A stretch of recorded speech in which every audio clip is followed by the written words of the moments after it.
Bab 578. Adik perempuanmu dalam bahaya. Kekuatan. Pada saat ini, Mileye merasa tubuhnya dipenuhi dengan kekuatan yang tak ada habisnya. Kekuatan semacam ini membuatnya merasa tak terkalahkan. Dan pada saat ini, aturan tahu bumi di antara alisnya tiba-tiba mulai bergetar hebat. Raut wajah Mileye berubah. Ada apa ini? Ayu berkata, dia akan terbangun. Mileye berkata dengan serius, apakah dia akan memukulku ketika dia terbangun? Ayu berkata, tidak tahu. Mileye. Ayu berkata lagi, kalau dia memukulmu, kamu dapat menekannya dengan menara. Sekarang dia sudah berada di dalam menara, dia tidak bisa mengalahkan menara. Setelah mendengar ini, Mileye merasa lega, kalau demikian tidak masalah. Kalau tidak, jika setiap aturan tahu sama seperti Ayu, dirinya pasti akan menderita. Pada saat ini, kekuatan jalur tanah dan kekuatan bumi di sekitar tiba-tiba menghilang. Aturan tahu bumi juga berangsur-angsur menjadi tenang. Mileye menatap aturan tahu bumi dan tidak berbicara. Tiba-tiba, aturan tahu bumi berbalik dan melarikan diri. Mileye. Ayu tiba-tiba berkata dengan marah, kenapa kamu bengong? Cepat kejar. Mendengar ini, Mileye bergegas mengejar, tapi dia menyadari bahwa aturan tahu bumi sangat cepat. Pada saat ini, Ayu berkata, gunakan menara ini. Suruh dia membantumu. Mileye buru-buru memobilisasi menara penjara alam. Kali ini, menara penjara alam tidak menolak. Dia langsung muncul di antara alis Mileye. Saat berikutnya, kekuatan aneh melintas di lapangan. Segera, aturan tahu bumi yang berada di kejauhan ditangkap oleh kekuatan misterius. Saat berikutnya, itu langsung menghilang di tempat. Ketika muncul kembali, itu sudah di depan Mileye. Mileye hendak bicara, tapi menara penjara alam langsung menabrak ke aturan tahu bumi. Boom! Aturan tahu bumi langsung terpelanting, dan menara penjara alam menabrak ke arah aturan tahu bumi itu lagi. Mileye. Setelah beberapa saat, aturan tahu bumi tiba-tiba terbang ke depan Mileye dan menempel di dekat Mileye, seolah meminta bantuan. Menara penjara alam hendak menabrak lagi. Mileye bergegas berkata, berhenti, dia sudah tahu salah. Jangan pukul dia lagi. Menara penjara alam berhenti, dia memantul ke kiri dan ke kanan, lalu kembali ke tubuh Mileye. Mileye menatap aturan tahu bumi di depannya, kenapa melarikan diri? Setelah terdiam beberapa saat, sebuah suara tiba-tiba terdengar di benak Mileye, takut. Suara ini sedikit seperti suara anak kecil. Bisa berbicara. Mileye tertegun, lalu bertanya lagi, apa yang kamu takutkan? Suara itu terdengar lagi, takut dia. Mileye menggelengkan kepalanya, tak perlu dikatakan, maksudnya pasti menara penjara alam. Menara kecil ini jelas bukan tuan yang mudah dihadapi. Kelak harus lebih diwaspadai. Mileye menarik kembali pikirannya, kemudian berkata sambil tersenyum, jangan takut, kamu akan baik-baik saja kalau mengikutiku, oke? Aturan tahu bumi terdiam beberapa saat, lalu berkata, baiklah. Setelah mengatakan ini, dia langsung terbang ke alis Mileye dan bersembunyi di lautan kesadaran Mileye, bukan kembali ke dalam menara penjara alam. Namun menara kecil juga tidak peduli dengan aturan tahu bumi. Yang penting aturan tahu bumi tidak melarikan diri.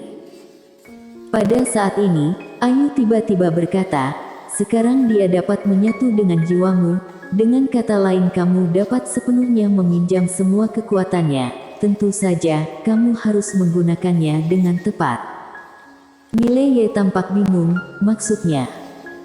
Ayu berkata, sekarang kamu sangat lemah. Kamu tidak dapat menanggung terlalu banyak kekuatan bumi dan kekuatan jalur tanah, apalagi kekuatan roh bumi yang legendaris. Karena itu, saat menggunakannya, kamu harus menahan diri, kalau tidak, kamu akan membunuh dirimu sendiri. Mileye mengangguk, aku mengerti.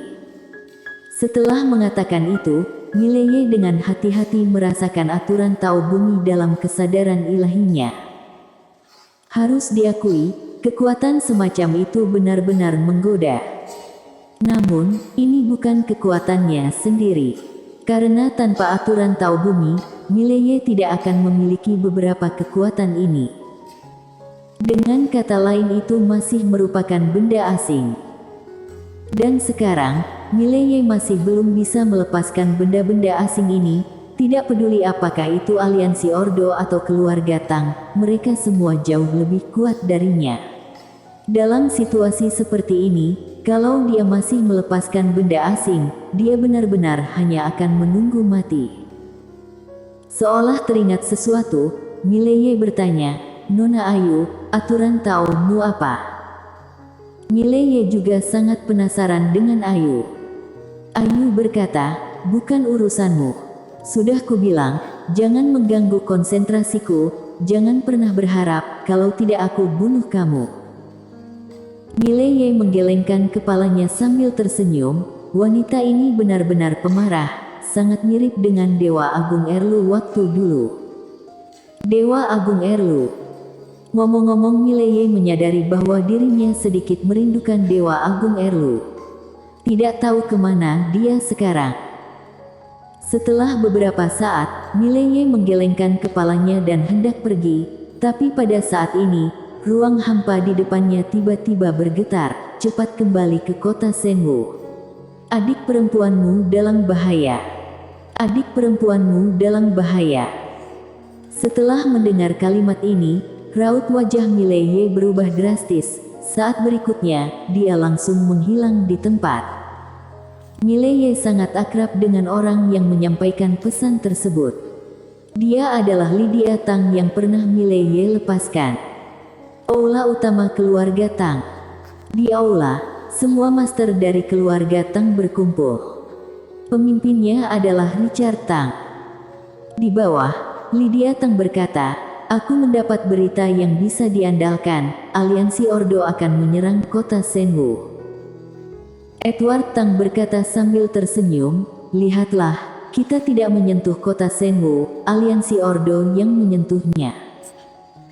Setelah mengatakan itu, dia menatap Lydia Tang, "Apakah kakak ada rencana?" Lydia Tang berkata dengan serius, "Kita tidak bisa membiarkan aliansi Ordo menghancurkan kota Senwu." Di atas, Richard Tang berkata, "Alasan?" Lydia Tang berkata dengan serius, "Tindakan aliansi Ordo ini pasti ditujukan pada adik perempuan Mileye yaitu Lin Siye. Begitu mereka mengendalikan Lin Siye, itu sama saja dengan mengendalikan Mileye. Dengan demikian Mileye akan menjadi pedang mereka. Pada saat itu, mereka tidak hanya akan menguasai pusaka 5 dimensi, tapi juga memiliki satu lagi kultivator pedang yang sangat hebat. Kalian juga tahu kemampuan Mileye, kalau melakukan pembunuhan secara diam-diam, bahkan Master Alam Taoisme pun tidak bisa menghentikannya, bahkan Master Alam Kebenaran pun tidak bisa menghentikannya." Setelah mengatakan itu, Lydia Tang menatap Richard Tang, "Aku sarankan agar kita mengirim orang untuk segera menghentikan mereka." Richard Tang menatap Edward Tang dan Aldi Tang yang berada di bawah. "Apakah ada yang ingin kalian katakan?" Setelah Aldi Tang merenung sejenak, dia berkata, "Aliansi Ordo pasti sudah mewaspadai keluarga Tang kita dan klan siluman. Kalau kita mengambil tindakan, itu berarti kita akan bermusuhan dengan mereka." Edward Tang berkata sambil tersenyum, "Ini hanya masalah waktu. Cepat atau lambat kita memang akan bermusuhan dengan mereka, jadi sebaiknya kita bertindak lebih dulu. Tapi aku tidak setuju untuk pergi memberikan bantuan."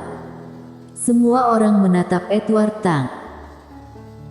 Edward Tang berkata, "Pertama, kota Senwu tidak selemah yang kita bayangkan. Kalian jangan lupa saat mereka berada di puncak seberapa hebat mereka. dengan latar belakang seperti itu mereka pasti memiliki beberapa andalan yang tidak diketahui. Sama seperti keluarga Tang kita, ketika belum bertemu bahaya sesungguhnya, siapa yang bisa mengetahui andalan keluarga Tang kita? Kedua, kita semua berpikir bahwa hanya ada satu tubuh bayangan leluhur di Sekte Pedang Lembaga Seni Bela Diri, tapi bagaimana kalau mereka memiliki dua tubuh bayangan? Master seperti ini, meskipun hanya sebuah tubuh bayangan, takutnya Master Alam Kebenaran pun tidak mampu melawannya. Ketiga, kenapa kita harus melindungi adik perempuan Mileye? Apakah Mileye sendiri tidak bisa melindunginya? Dan kalau dia ingin melindunginya, dia pasti bergabung dengan kota Shenwu dan berusaha sebisanya. Pada saat itu, kita hanya perlu menonton dan melihat andalan apa yang sebenarnya dimiliki oleh Mileye. Kita juga dapat melihat kota Shenwu masih memiliki andalan apa. Aldi Tang mengangguk. Biarkan mereka saling menguras tenaga, kita akan mengambil tindakan pada saat kritis. Edward Tang menatap Lydia Tang dan berkata sambil tersenyum, bagaimana menurut kakak? Lydia Tang mengangguk, yang kalian berdua katakan ada benarnya, biarkan ketua klan yang memutuskan. Edward Tang sedikit tersenyum, dia tidak mengatakan apa-apa lagi, melainkan menatap Richard Tang. Di atas, Richard Tang berkata, untuk sementara jangan bertindak, tunggu dan lihat dulu kondisinya. Setelah mengatakan itu, Richard Tang segera menghilang. Di aula, semua master dari keluarga Tang juga mundur satu demi satu. Di luar aula, Lydia Tang melihat ke langit yang jauh, tidak tahu sedang memikirkan apa. Kota Shenwu. Sejak kejadian waktu itu, sekarang kota Shenwu sudah dijaga dengan ketat. Tidak hanya itu, semua master yang berada di luar lembaga seni bela diri dan sekte pedang juga sudah kembali ke sekte lembaga seni bela diri. Di dalam arena seni bela diri, seorang gadis kecil sedang bertarung dengan seorang pria tua. Kecepatan gadis kecil itu sangat cepat, seperti bayangan. Serangannya juga sangat kejam, semua serangannya ditujukan ke poin-poin penting pada tubuh pria tua itu, tapi semuanya diblokir oleh pria tua itu dengan mudah. Gadis kecil ini adalah Lin Xie, dan pria tua itu adalah William Wu, mantan dekan lembaga seni bela diri. Setelah beberapa saat, keduanya berhenti. William Wu menatap Lin Xie yang berada di depannya dan berkata, kecepatanmu masih belum cukup cepat, kesadaran tempur juga masih buruk, tapi ini sudah jauh lebih baik daripada sebelumnya. Lin Xie sedikit memberi hormat, kakek William, aku akan lebih giat lagi. William sedikit tersenyum, harus diakui dia sangat menyukai gadis kecil di depannya ini. Mungkin karena sebelumnya terlalu banyak menderita di kota Kinceng, jadi Lin Xie tidak manja seperti anak-anak orang kaya dan dia sangat bijaksana. William Wu tersenyum dan berkata, jangan terlalu terburu-buru juga, seni bela diri tidak bisa terburu-buru, harus perlahan. Lin Xie mengangguk dan hendak mengatakan sesuatu, tapi pada saat ini, suara retak bergema seperti guntur di atas langit lembaga seni bela diri. Segera setelah itu, celah besar terbuka di ruang-ruang hampa dan 30 orang keluar dari dalamnya seperti bayangan. Ketika orang-orang ini muncul lagi, mereka sudah berada di atas William Wu dan Lin Xie. Raut wajah William Wu berubah drastis, mereka adalah penegak hukum. Susun formasi. Setelah mengatakan itu, William Wu langsung menarik Lin Xie ke belakangnya. Lalu dia melambaikan tangan kanannya dan sebuah perisai emas besar menghantam sekelompok pria berpakaian hitam itu. Pada saat ini, seiring dengan beberapa cahaya dingin melintas, perisai emas menghilang dan hancur menjadi potongan-potongan yang tak terhitung jumlahnya. Saat berikutnya, belasan cahaya dingin langsung menebas ke arah William Wu. Pupil mata William Wu langsung menyusut. Kedua tangannya segera disatukan, kemudian meluncurkan serangan, jurus tapak surgawi. Boom! Sebuah telapak tangan besar tiba-tiba meluncur dari ruang hampa di depannya, lalu menghantam para pria berpakaian hitam itu. Tapi tangan raksasa ini langsung dibuat hancur sebelum mendekati para pria berpakaian hitam itu. Namun pada saat ini, sebuah suara pedang Tao tiba-tiba terdengar dari langit yang jauh. Saat berikutnya, seorang pria tua langsung muncul tepat di depan William Wu. Cahaya pedang memancar dan para pria berpakaian hitam itu dipaksa mundur puluhan meter. Orang yang datang adalah Hillman Yue, Holy Swordsman dari Sekte Pedang. Selain itu, kultivator pedang yang tak terhitung jumlahnya tiba-tiba meninggalkan Sekte Pedang dan datang ke lembaga seni bela diri. Ada 12 kultivator pedang di alam Taoisme dan 2 di antaranya adalah kultivator pedang alam kebenaran. Dan semua master lembaga seni bela diri juga muncul di depan William Wu dan Lin Siye.